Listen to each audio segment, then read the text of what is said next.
Hello. So, this is a recording. Goodness, doesn't my hair make me look very butch? But at least I'm cold, and that's why I did it. I haven't had any time to blog. Well, that's not true. I have had time to blog, but I haven't been able to because I've just been really tired. And I've really made every effort to try and think of things to write about and try and make the time to write, but it just never seems to come off. So this seems to be the only way that I can communicate on a regular basis, so I thought I'd give it a go.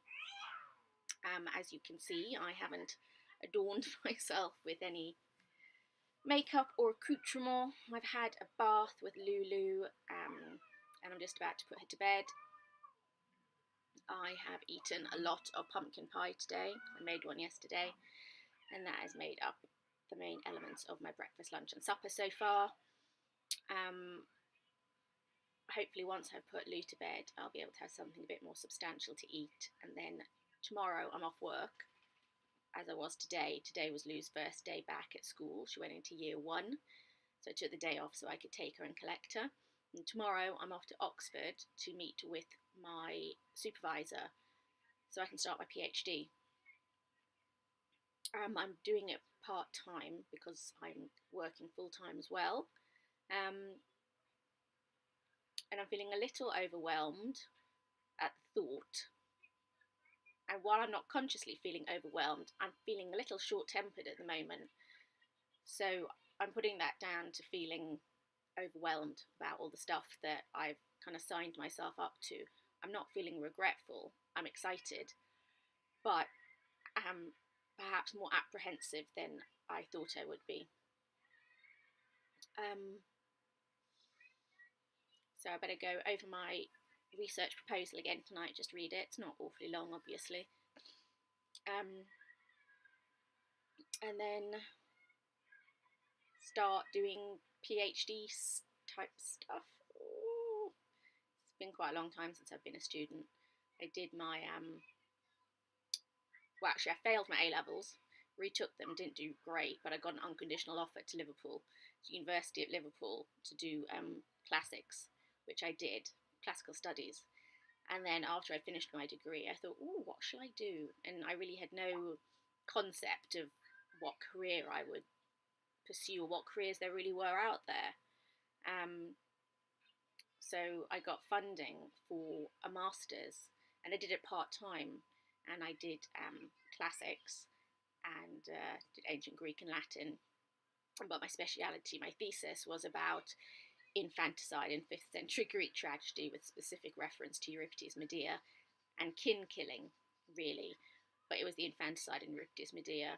She kills her 2 children, her 2 sons, significantly, after her husband has decided to dump her and marry a princess instead. Then I went away and worked and ran clubs and bars for a while. Thought, oh, maybe I should get a job that doesn't involve late nights. I know, I'll do a law degree.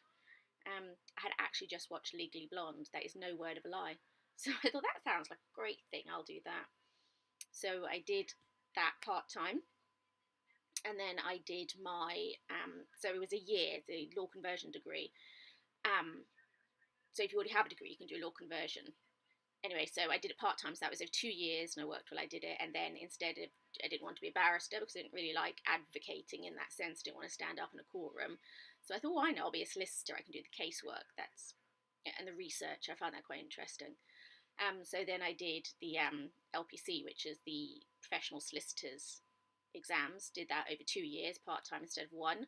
Then I got a training contract, but it wasn't an area of law that I really enjoyed, so I left that. Then I clerked for a few months. I was a mature student at this point, obviously I was in my 30s. And then I got a training contract at a law firm, and I did criminal defence, and I really enjoyed it, and it was great, and it was so interesting, and just didn't feel like a job. And it was the only job I think I've really probably ever had that I just thought, you know what, I know what I'm doing, I can do this. Obviously I didn't always feel that way, but the majority of the time it was fascinating, and I was really good at it. But then legal aid bottomed out, government took away funding, and it became a very sort of tenuous situation to be in, and I couldn't, my contracts were not, I was being offered 6-month contracts at the firm, and I understood why, but I couldn't live in that sort of unreliability. And at the time, I'd been doing criminal defence for trade union members. So basically, any trade union member from sort of Norwich down to the Isle of Wight, any, the big unions, Unison, Unite, TESA, RMT, ASLEF, if there was any criminal issues that they had found themselves involved in, they would come to my law firm and my department. There was 3 of us who ran that department.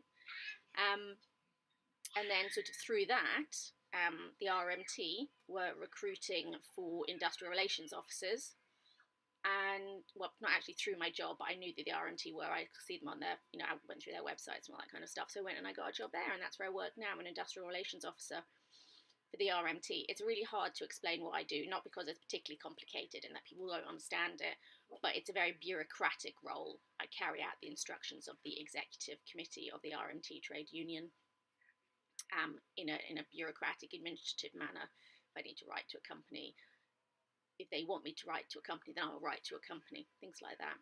Anyway, so while I was doing that, the opportunity came up to apply to work on the employment tribunals as a judge on one of the panels.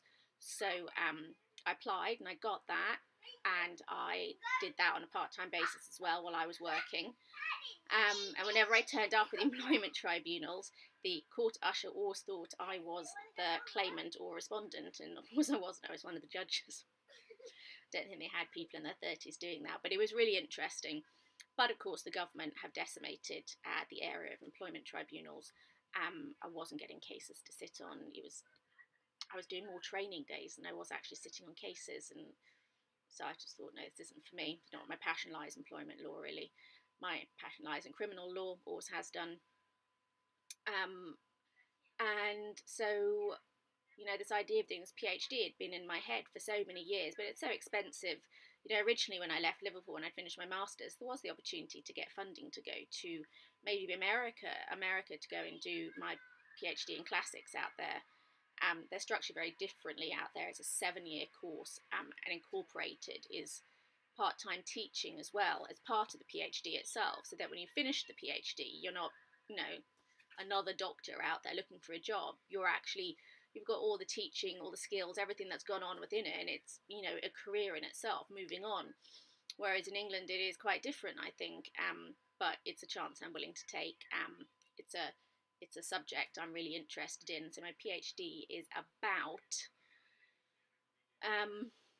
parents who murdered their children.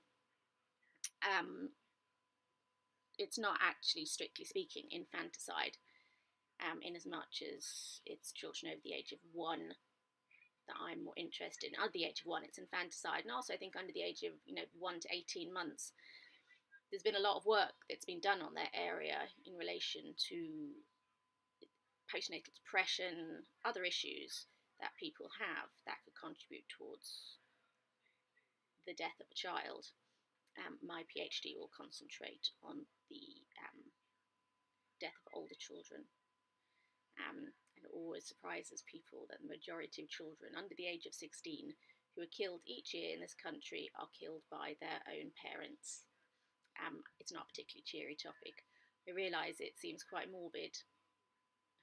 It is morbid, but I find it interesting, and I think it's important. I think it's another taboo that we have. In society, mothers protect their children. A mother who doesn't protect her child is mad or bad, because any other explanation means that as a society we've let those children down. And that's really what I'm going to be exploring.